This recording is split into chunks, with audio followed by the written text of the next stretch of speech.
Welcome to the third episode of PAT Chats with Marina Kirkitadze. We are very happy today to have Marina here and to be able to discuss a very interesting topic in the PAT, I would say, potential topics that we could touch. So we describe in the first one the adoption and why PAT is important, and the second one we talk about software, and today it's about scalability. Is there such thing as PAT scalability? Is there a value to go beyond PAT applied to one single site in a company to multi-site? Marina, what's your opinion? First of all, thank you very much for inviting me. Great to, come back to the discussion and to continue because it's a really vivid topic. Yes, I would say scalability in the sense of alignment. So you have PAT at both sides and align the processes. So traditionally, we're talking about scaling means larger scale, or we're talking about transferring between the sites. So in both cases, the alignment of the process, it's something that needs to be done. So, for example, if you have a low volumes, traditionally scale up, right? It's like to move to larger volumes.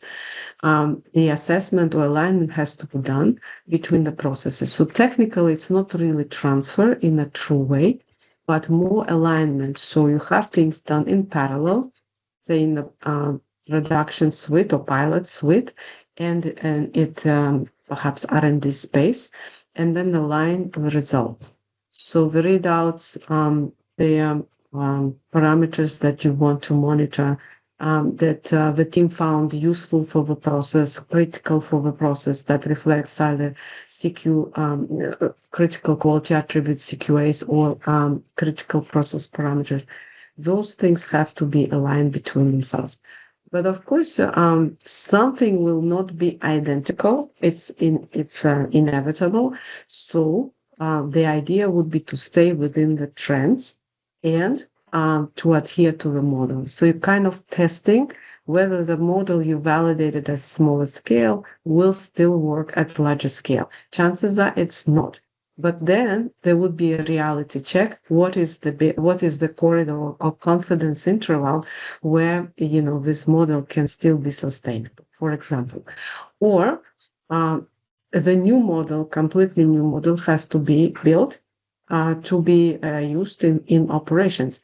But in both cases, the goal would be to see if the product by both processes, by small scale and scaled up processes, they produce product within the same specification. That's critical. So this is how I see the scale up happening. And another part is that perhaps some of the probes, some of the sensors would be departing from the large scale altogether. Why? Is simply because you cannot sustain everything in the process. There has to be more lean, more streamlined. And only those that are CPP and CQA reflectance, they stay in the process. So, more lean. Excellent. Yeah. So you touched the point on scalability in terms of volume scale. So we're going from R&D to commercial, or during the process scale up. That I guess. More straightforward when we do flow than when we do batch. But this is still within, I would say, the same, same process, maybe different sites. Yes. Now, is there any value in running PAT simultaneously in different commercial manufacturing sites? I'm thinking more on the sharing of the data, but also on, is there any other potential values in having PAT implemented and in a way connected that connects different commercial manufacturing sites, or maybe connecting different laboratories? Yeah, I think that's a good question. So on one hand, as I mentioned, it's not technical transfer, it's more alignment. So it's for teams to work in parallel between the sides. So obviously it brings, how to say, camaraderie in a way, and builds relationships, builds more trust. So from human aspect, this is also learning.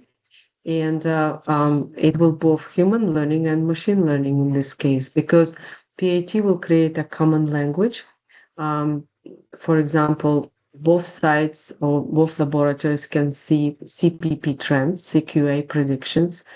They can make side-to-side comparisons, which normally more difficult. It takes meetings to do that. Here, you can probably see it real time or retrieve. If there is a access control and the other side has access, they can see it. Of course, no changes, right? Just retrieval and viewing it, and maybe discussing in real time via all tools that we use currently, Teams or Zoom, to connect and resolve the issue in real time. The next one is that something to think about. This is not identical. Doesn't mean identical equipment. It can be different equipment, but the PAT can project or measure same parameters and measure it against certain models that develop for both sides. And at the end, the specifications are compared. So this is one thing. Another one is that this alignment is continuous. It's not something that um, you done once and move on, and sites leave kind of go separate ways. Of course, in a way they are, but if you have same PAT, same similar operations, same process basically, and you do alignment, of course you want to be ready, audit ready. So one side can support another.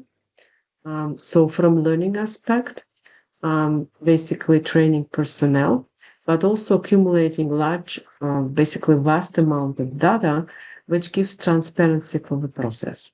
And this is something very valuable, because we often have, when we see investigation, it's usually takes a lot of resources from many groups to figure out what is the root cause and why it happened.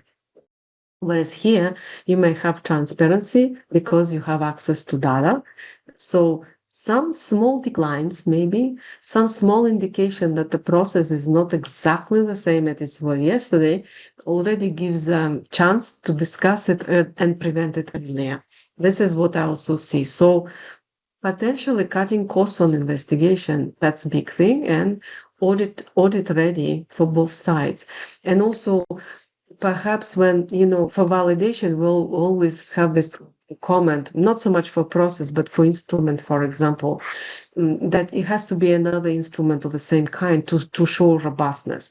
So when you have side by side, you can use it also to justify, oh, it's robust, because across the sea, it's another country, there is a team working on the same process, and they are within these ranges, and their product is within this specification. So this is another way to demonstrate robustness for both sides. So that way you can potentially also have reduction of cost on regulatory submissions in different countries. So That that's shows how I see. Yes, and that's shows the how I see. business value to that. Of course, we wouldn't do it if it doesn't have a value, right? And if we come back now to the topic you touched before on tech transfer. So imagine that the tech transfer happens between an originator, the company that has the originator drug, and wants to outsource the manufacturing, commercial manufacturing, to a CDMO. In these circumstances, does actually PAT transfer with the process? How does this work? Do we try then to avoid PAT at all costs? Does it get complicated? Is actually something that happens all the time? What's your experience? Yeah, it would be difficult because, for example, they have their own setup, right? and they try to have flexible setup, so interchangeable between the products, production lines, and so forth. So here, the chances may be that the sponsor of the originator does not really use PAT that much, maybe except very basic things like pH or TOC, total organic carbon online prop, or perhaps like turbidity if you have mixing, or conductivity if you mix chemicals and you need to measure in one of your CPPs, for example. But at the CDMO side, you have PAT, and they introduce, opportunity to even improve the process.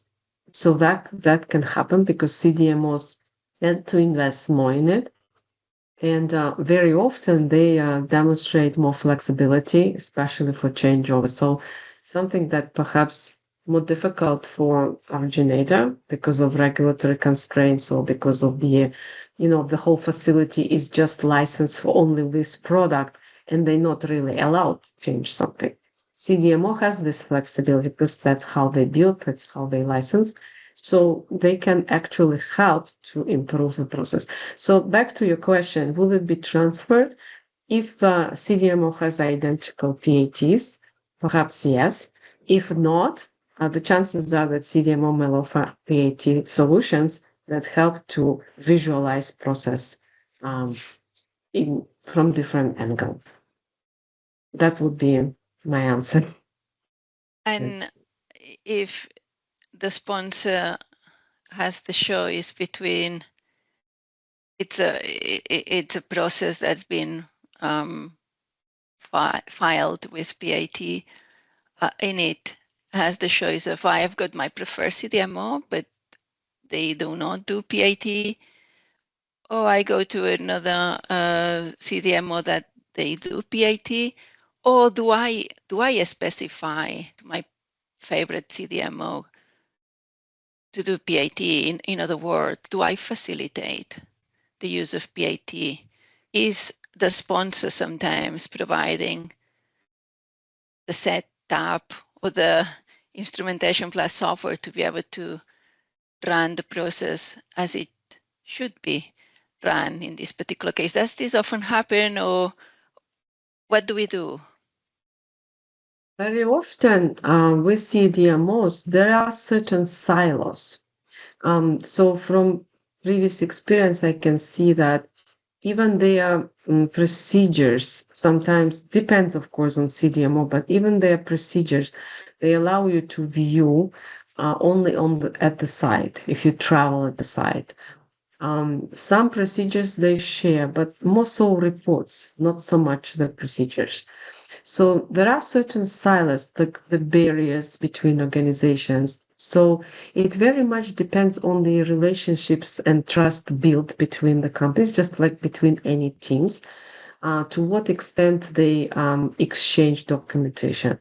But generally, the CDMO has to have sufficient funds to set up the process at their site.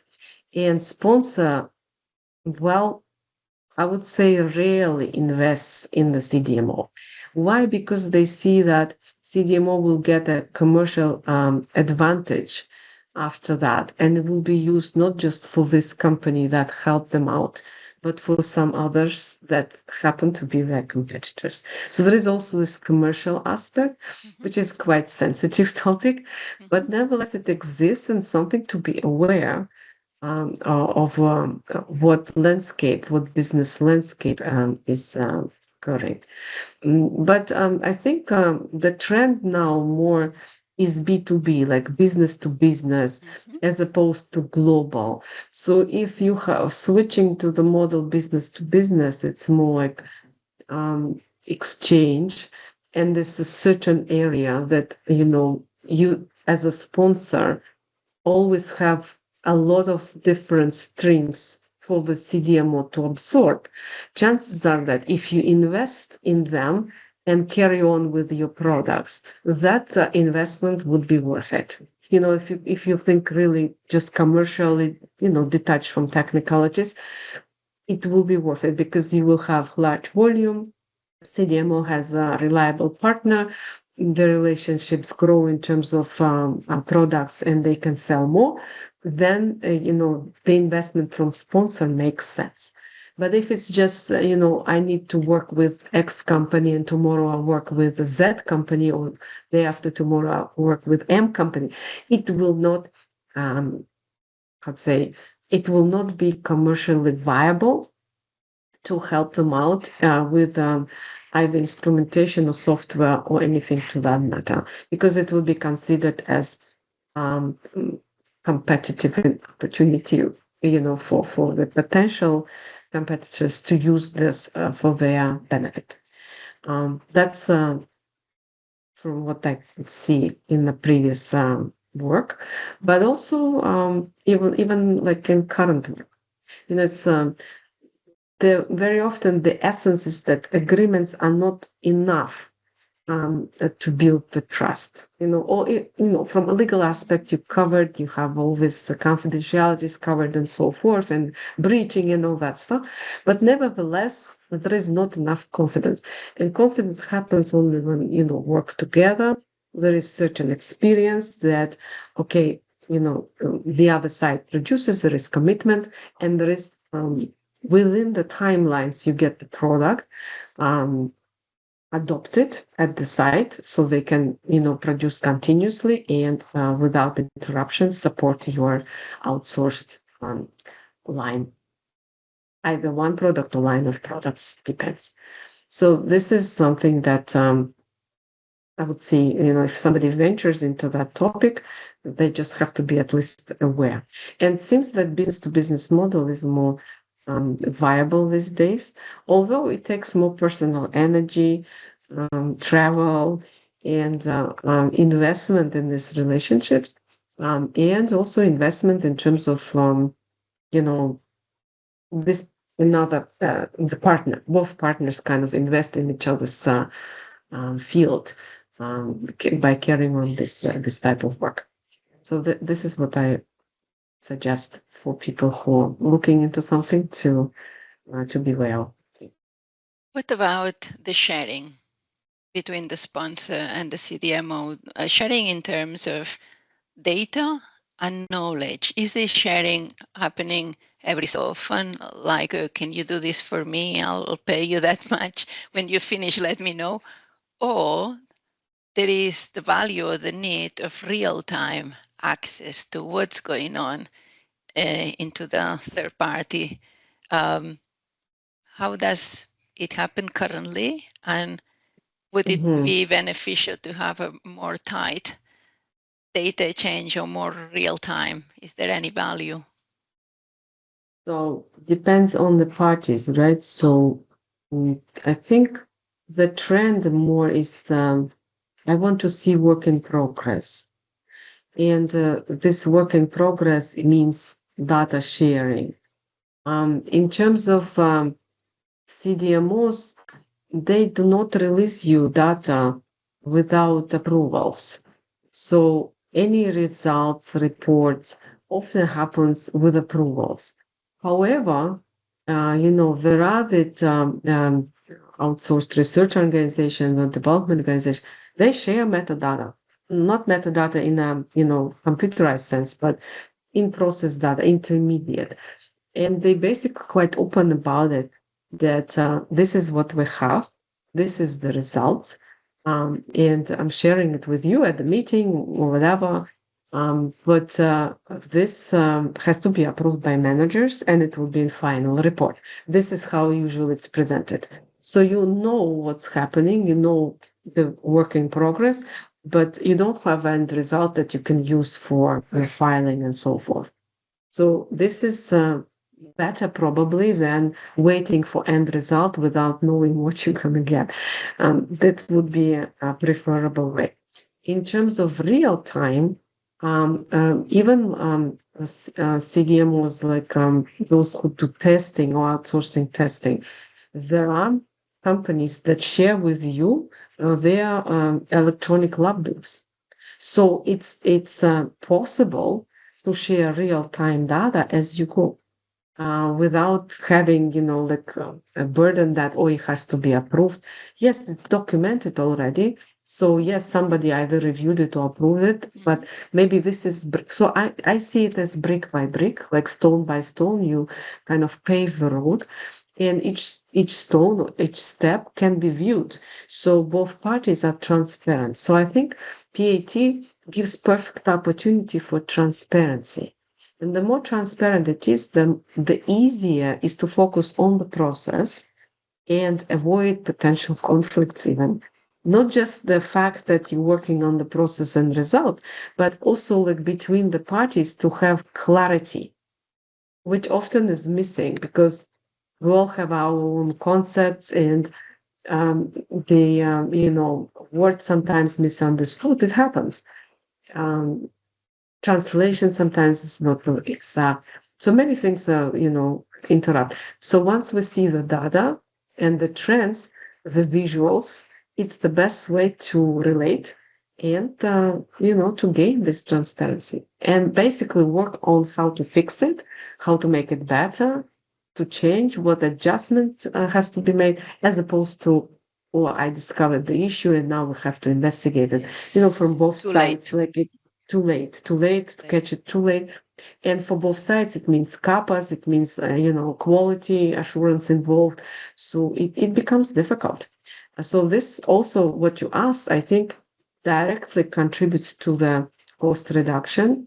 But if we go beyond the just commercial part, I think it's just generally different philosophy. It's a working, also what I learned recently with CDMOs, don't think about them as a separate arm, as them.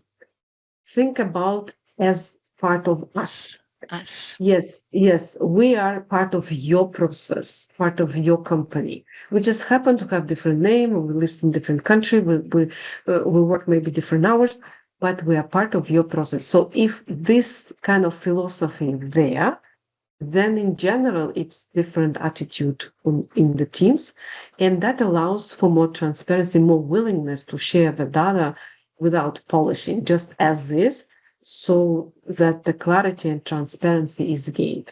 Then both teams gained. One gains reputation that they can do, another one gets speed. Maybe they don't have manufacturing facility ready, CDMO does, so you gain advantage. Maybe your company does not want to invest in it because it doesn't feel that this is right today. It wants to observe how it works, and CDMO is perfect place where you can observe it, learn it, and then bring it internally. Maybe not even for that product, for something new, but it's a learning. I think we're touching now knowledge sharing, but this is also knowledge sharing and gaining confidence in something that maybe right now at this moment you cannot have it in your space, but you want to have experience through somebody else's work because it's your product. Um, how it can be implemented at your site. So that's also another angle, that companies potentially look and gain. But CDMOs, they are partners, so partners have to be considered as part of the team. Yes, very interesting perspective on the collaborative aspect, and then become us, not them. I do very much like this. And this also drives me to the next question on, there's so much going on the commercial manufacturing and in terms of the process. And normally we talk about tech transfer from R&D. So we learn about the process, we become proficient, we do optimize it in the lab, so then we can transfer it to the plant with high level of confidence. Now, what about the other way around? Do we learn from what happened in manufacturing? Is there a continuous improvement loop here that can then allow us to improve the process, even though the process is fixed, is in commercial manufacturing already, but there is so much data that we're gathering. Does this data feed back into R&D? Is there any value? What's the reality and the trends in this area? I think it should be. And there is always the part of R&D that supports manufacturing. So from that perspective, again, it's teamwork. It's always working groups that created cross-functional working groups that can feedback. For example, yesterday we discussed how to implement PAT, even if you have many people who may be reluctant to do it, is that you compensate their fears by introducing something manual, which is your fallback in case PAT doesn't work. Same thing here. What worked can be introduced into R&D space for new process development. So when you develop, you're mimicking what's learned in manufacturing as something. I think what military say, what good looks like. Show me what good looks like. So where I supposed to aim. So this feedback, I think it's critical because that will cut time on the development. I will not create new landscape. I will use landscape that works for my manufacturing colleagues and try to fit in that landscape whatever, sensors we see important for this particular process. Chances are there will be the same sensors because very often certain parameters, I don't know, like infrared spectrum, for spectrum identity, or if you have a near infrared, the change, in intensity in certain area that reports for you the, decrease of substrate, and it's something that you must monitor. Then, in this case, it will not standardize, but streamline the development. Where it happens, I see it in investigations, it happens because that's learning experience for both sides, but also when something is launched. Something is launched and it works without necessity to do further improvement, then R&D can definitely benefit. Whether it's widely implemented or not, it's very hard to say because it's company to company difference. It's very hard to say. But where we see it is when the product is accumulated or acquired from another company. The try is to emulate process that already worked in their space. So that I could see that was happening. But in terms of feedback, I think manufacturing colleagues need to, voice it more stronger that whatever process they see commercially viable and efficient, R&D may need to adopt. So I think it's discussions. It's discussions, and also I think we discussed yesterday how to make people interested in doing something. It's this commercial incentive. If we do this, we succeed here, we gain that, we will become, I don't know, number 3, number 4, number 1 in this field.